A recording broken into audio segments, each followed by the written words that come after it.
चाहिए। गोस्वामी तुलसीदास जी महाराज कह रहे हैं, तुलसी जाके मुखन ते धोख्यो निकसत राम, वाके पग की पान ही मोरे तन को चाम। चाहे ब्राह्मण हो, क्षत्रिय हो, वैश्य हो, शूद्र हो, यदि राम राम कहता है तो मेरी खाल निकाल करके उसके पैर का जूता बना दो तो भी मैं उसके ऋण से ऋण नहीं हो सकता। वो इतना भाग्यशाली है।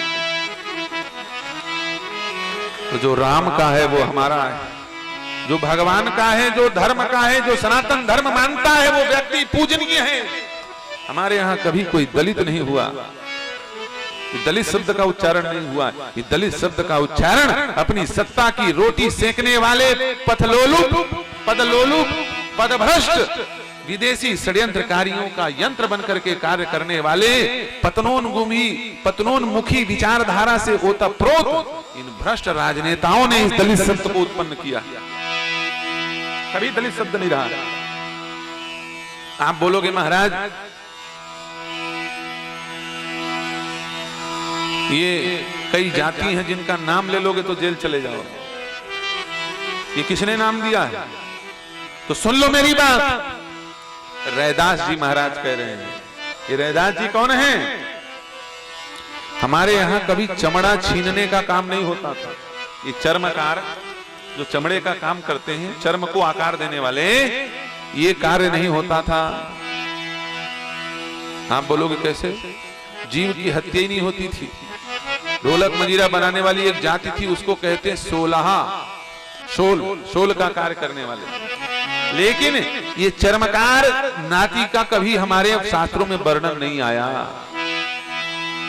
जब मलेच्छों ने, मुसलमानों ने भारत पर आक्रमण किया, तब अपनी सेना के लिए मांस की व्यवस्था करने के लिए बहुत सारे निरपराध जीवों को ये मारते थे, और मार करके उनके खाल को निकालने के लिए जिन क्षत्रिय राजाओं को इन्होंने परास्त कर लिया था, जो हिंदू शासक और सैनिक परास्त हो गए थे, उन लोगों को इन्होंने कहा कि या तो तुम मुसलमान बनो या फिर इस चमड़े को छीन करके कार्य करो। और जब वो चमड़े का कार्य करने लगे तो उनको ये गाली देते थे और चमार शब्द कहते थे। ये गाली है, जात नहीं है। स्वयं श्री रैदास जी महाराज कह रहे हैं, भैया मैं चमार नहीं हूं, मैं क्या हूं? हमरो एक सत्य ते नाता, हमरो एक सत्य ते नाता, हमरो एक सत्य ते नाता, हमरो एक सत्य से चवर वंश राहु ममता, चवर वंश राहु ममता, चवर वंश राहु ममता। अरे मैं चवर वंश का क्षत्रिय हूं। रैदास जी महाराज कौन है? कि चमर वंश होता था जिनकी राजधानी थी चुरू, राजस्थान। चुरू में चमर वंशी क्षत्रियों ने शासन किया। जब ये परास्त हो गए तो इनको कहा गया यह कार्य करो, नहीं तो मुस्लिम बनो या फिर गला कटवा दो। इन्होंने कहा हम सिर कटाना स्वीकार करेंगे, हम चमड़े का जूता गांठना स्वीकार करेंगे, हम इस निम्न कर्म को भले करेंगे, लेकिन सपने में भी धर्म छोड़ करके मुसलमान नहीं बनेंगे, हम अपने धर्म को नहीं छोड़ेंगे, सिर कटा देंगे। तो बताओ ये ब्राह्मण से ज्यादा महत्वपूर्ण है कि नहीं है? इसलिए श्रीमद आदि जगत गुरु रामानंदाचार्य जी महाराज ने श्री रैदास जी महाराज को पावन मंत्र राज की दीक्षा दी और कहा बेटा तुम धर्म का प्रचार करो। किसी वर्ण को रामानंदाचार्य जी महाराज ने उपेक्षित नहीं किया, सबको जोड़ा है रामानंदाचार्य जी महाराज ने। सर्वे प्रपत्तेरधिकारिणो मता, हर व्यक्ति भगवान का है और हर व्यक्ति भगवान को प्राप्त करने का अधिकारी है। उसमें ऊंच नीच जात कुजात नहीं देखा जाता। जब ये मलेच्छों ने आक्रमण किया तो हमारे यहाँ पहले ये लेटरिन बाथरूम थोड़ी चलते थे। हमारे यहाँ तो घर के अंदर मल त्यागना बहुत ही निंदनीय कार्य है। सनातन धर्म का सिद्धांत गांव से बाहर बहुत दूर जाकर के मल त्याग शौच इत्यादि किया जाता था। तो प्राचीन समय में तो कोई जब घर के अंदर मल त्याग करोगे नहीं तो स्वीपर की क्या जरूरत पड़ेगी। तो जो क्षत्रिय गण युद्ध में हार गए, जो सैनिक, उनसे कहा गया इन मलेच्छों के द्वारा, क्योंकि इनकी औरतें पर्दा के अंदर रहती थी, घर के अंदर मल त्याग थी, उन लोगों ने कहा या तो मुस्लिम धर्म स्वीकार करो, और यदि नहीं करते हो तो हमारे बाल बच्चों के, औरतों के मल को उठाओ, मैला ढो सिर में उठा करके। और जब वो मैला ढोने लगे तो उनका मान भंग कर दिया, और मान भंग करके उनको गाली दिया, तुम भंगी हो। क्या हो? भंगी कोई जात नहीं है। तो ये सब सनातन धर्म के पहरेदार हैं, इनका सम्मान होना चाहिए, प्रेम होना चाहिए, आपस में व्यवहार होना चाहिए। लेकिन ये नहीं प्रेम है तो हम सब बैठ के एक साथ खाएं, ये नहीं। प्रेम है तो अपनी बेटी, रोटी बेटी का भेद समाप्त कर दे, नहीं, ये रोटी बेटी का भेद नहीं है, ये व्यवस्था है। अपने अपने पात में सब लोग खाएंगे, ब्राह्मण को मांस खाने का अधिकार नहीं है। तो भाई कई लोगों का जीवन यापन उसी से चलता है, मरे हुए जीवों को खाते हैं कई लोग, उनकी जाति व्यवस्था है। तो यदि भेद मिटाना है तो उनके साथ जाओ और उनके साथ मरे हुए जीवों को खाओ, ये थोड़ी होता है। अपनी तपस्या नष्ट कर दो। प्रेम होना चाहिए। कोल किरातों को भगवान प्रेम दे रहे हैं। बचन किरातन के सुनत जिम पितु बालक बैन, वेद बचन मुनि मान अगमते प्रभु करुणाएन।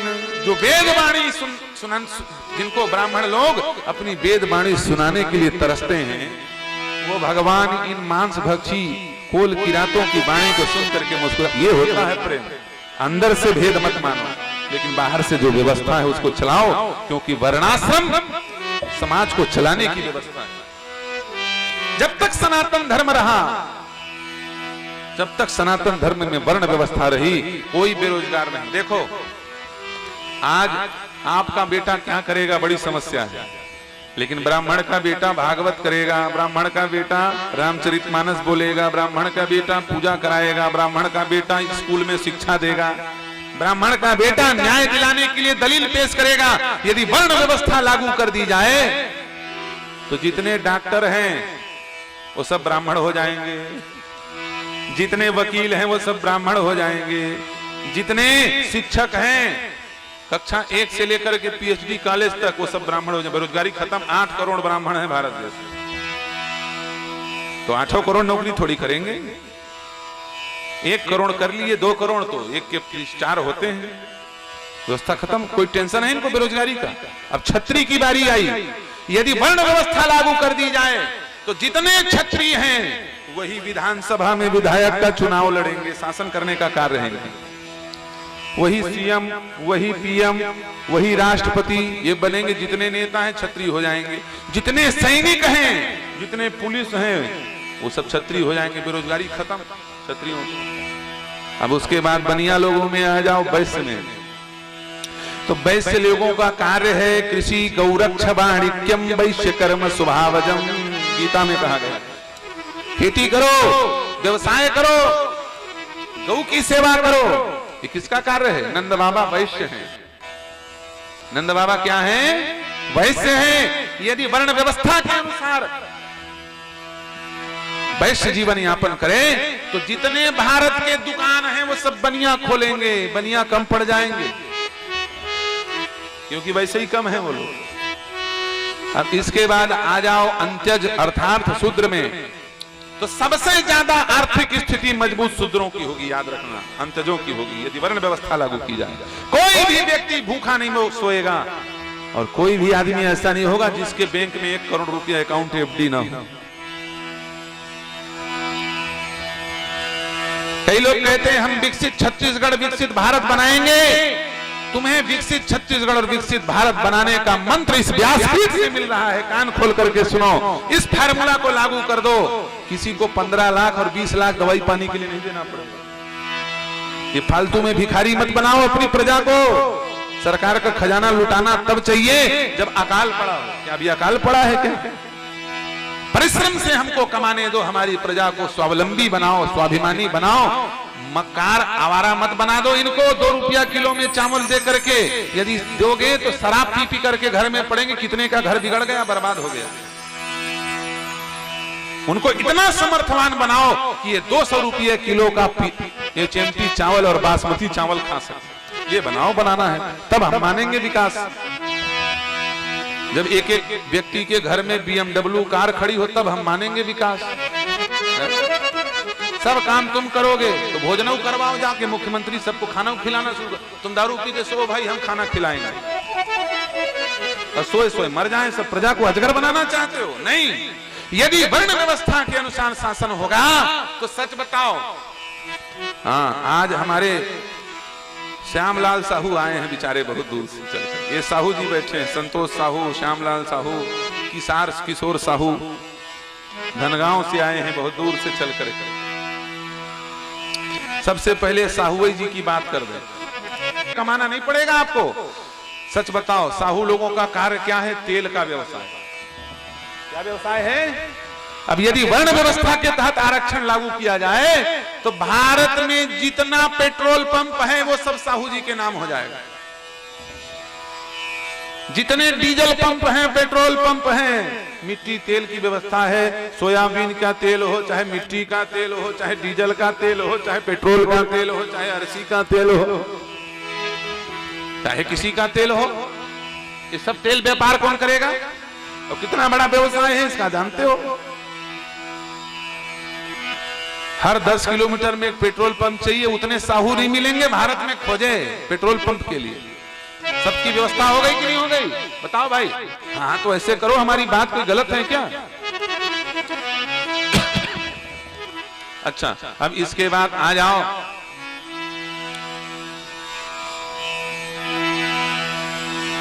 नाई। ये नाई लोगों का लॉटरी लग जाएगा।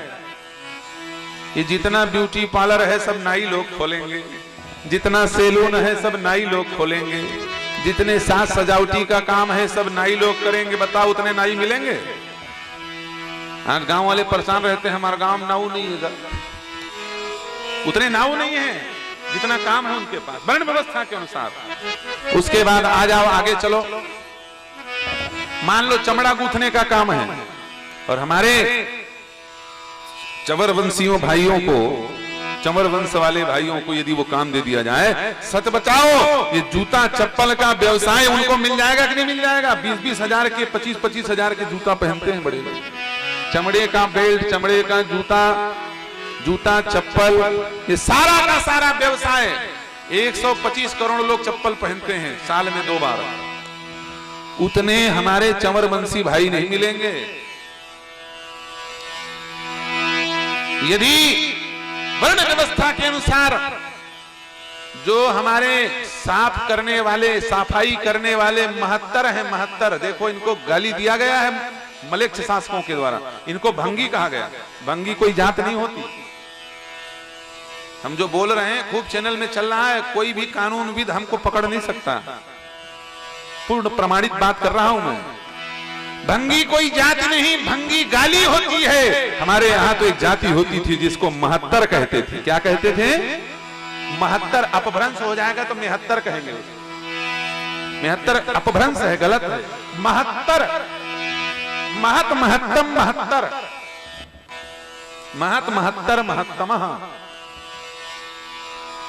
72 का अर्थ होता है कि जो बाहर की गंदगी साफ करे। और याद रखना, जो अंदर की गंदगी साफ करता है हम लोग उसे महात्मा कहते हैं, और जो बाहर की गंदगी साफ करता है हम उसे महत्तर कहते हैं। महात्मा और महत्तर में कोई अंतर नहीं। वो भी सफाई करता है और ये भी सफाई करते हैं। ये बहुत बड़े महात्मा हैं। यदि नहीं होंगे तो तुम्हारे शहर की गंदगी कौन साफ करेगा? तो महात्मा और महत्तर में कोई भेद नहीं।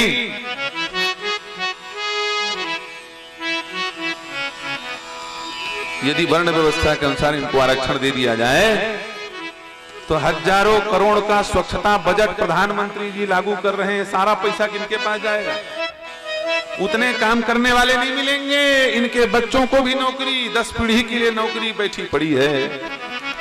तो वैसे ही सब लोगों को आप देखते चले जाओ, सूपा बनाने वाले, कर्रा भाई जो कर्रा लोग होते हैं, बांस का काम करने वाले, काष्ठ का काम करने वाले, बढ़ई, दर्जी, ये सब जात क्यों बनाई गई थी? भाई किसी के पास ये समस्या न हो महाराज हम क्या करेंगे, क्या खाएंगे, इसलिए वर्ण व्यवस्था था। ये वर्णाश्रम यदि पुनः लागू कर दिया जाए तो आज के समय में भी भारत में इतनी जनसंख्या बढ़ जाने के बाद भी कोई भी व्यक्ति भूखा, कोई भी व्यक्ति दुखी, कोई भी व्यक्ति अशिक्षित नहीं रहेगा। सब सुखी हो जाएंगे, सब प्रसन्न हो जाएंगे और राम राज्य की स्थिति पुनः स्थापित हो जाएगी। नहीं दरिद्र को दुखी न दीना, नहीं को अबुध न लक्षण हीना। लेकिन अभी किसी शासक के मन में आत्मबल इस प्रकार का नहीं है कि हम वास्तविक भारत का विकास करें।